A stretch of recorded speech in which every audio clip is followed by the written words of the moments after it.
Guys, তো আজকে আমি আর মেয়ে মিলে স্পেশাল থাই স্যুপ রান্না করব। আর সেই থাই স্যুপের রেসিপিটা আপনাদের আমি দেখাবো ভিডিওর মাঝখানে, ভিডিওর মাধ্যমে।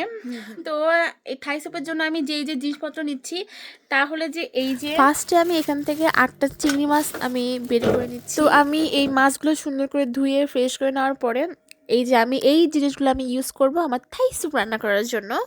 তো চলেন এখন আমরা রান্না করা শুরু করে দিই।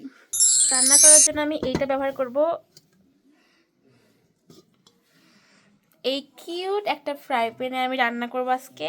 তো আমি এখানে পানি নিয়ে নিছি, আর এর ভিতরে আমি চিংড়ি মাছ আর মুরগির মাংস দিচ্ছি। এর ভিতরে আমি সিদ্ধ করে নিচ্ছি ফার্স্টে। আর এই সিদ্ধ পানির ভিতরে আমি একটু সয়াবিন তেল আর আমি একটু লবণ ইউজ করছি। এই যে আমার চিংড়ি মাছ আর মাংস আমার সিদ্ধ করা শেষ। তো এখন আমি এগুলো তুলে রাখতেছি, কারণ আমি এখানে এর ভিতরে এখন ডিম ইউজ করব। তো গাইস, আমি এখানে 2টা ডিম ফেটে নিছি, আর এই 2টা ডিম আমার বোন এখন উপর থেকে ঢাল দিছে, আর আমি এটার ভিতরে লাটতেছি যাতে করে ডিমগুলা সিদ্ধ ডিমের মতন দলা পেকে না যায়। এই জন্য আমি এভাবে লাটতেছি।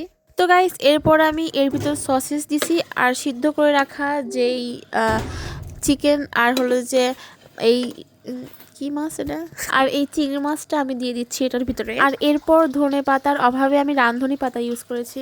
আর চিকেন থাই স্যুপের যে প্যাকেট থাকে আমি সেই প্যাকেটটা এর ভিতরে ইউজ করেছি, কিন্তু আমি এখানে একটা ভুল কাজ করছি। কি জানেন গাইস, আমি গরম অবস্থায় আমি জানতাম না আগে যে এটাকে হলো যে আগে পানির সাথে মিশিয়ে তারপরে ওটার ভিতর দিতে হয়। আমি ওই গরম অবস্থায় প্যাকেট কি করছি ছিঁড়ে আমি ওটার ভিতর দিয়ে দিছি। তো আমার দেখেন গাইস, সবগুলা মশলা একদম জমাট বেঁধে গেছে।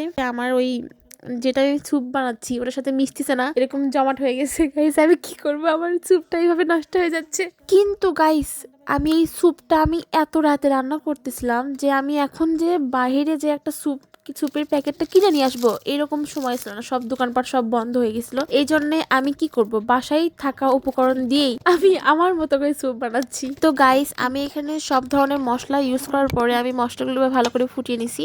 আর নেওয়ার পরে এখন আমি ইউজ করলাম এখানে এর ভিতরে কর্নফ্লাওয়ার, যাতে করে একটা আঠালো ভাব চলে আসে, মানে স্যুপের যে একটা সুন্দর একটা ঘনত্ব থাকে সেটা যেন চলে আসে।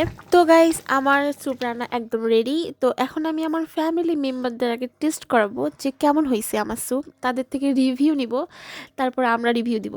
সত্যি সত্যি সেই মজা হয়েছে। একে সুপার সুপার হিট। রেস্টুরেন্ট থেকে তো অনেক হয়েছে, ভালো হয়েছে। Thank you. এখন আমি টেস্ট করব। মিম কেমন হয়েছে? সেই মানে সেই স্টাইলিন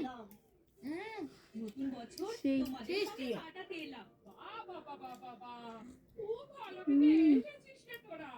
এই অঙ্কে নিয়েছে গো, একদম মনে হচ্ছে একদম রেস্টুরেন্টে থাই স্যুপ।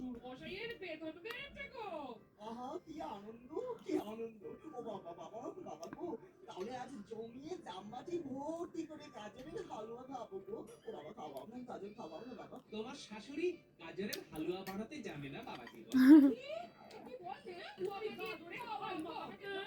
ঠিক আছে, এখন তো তোমরা আছো। সেই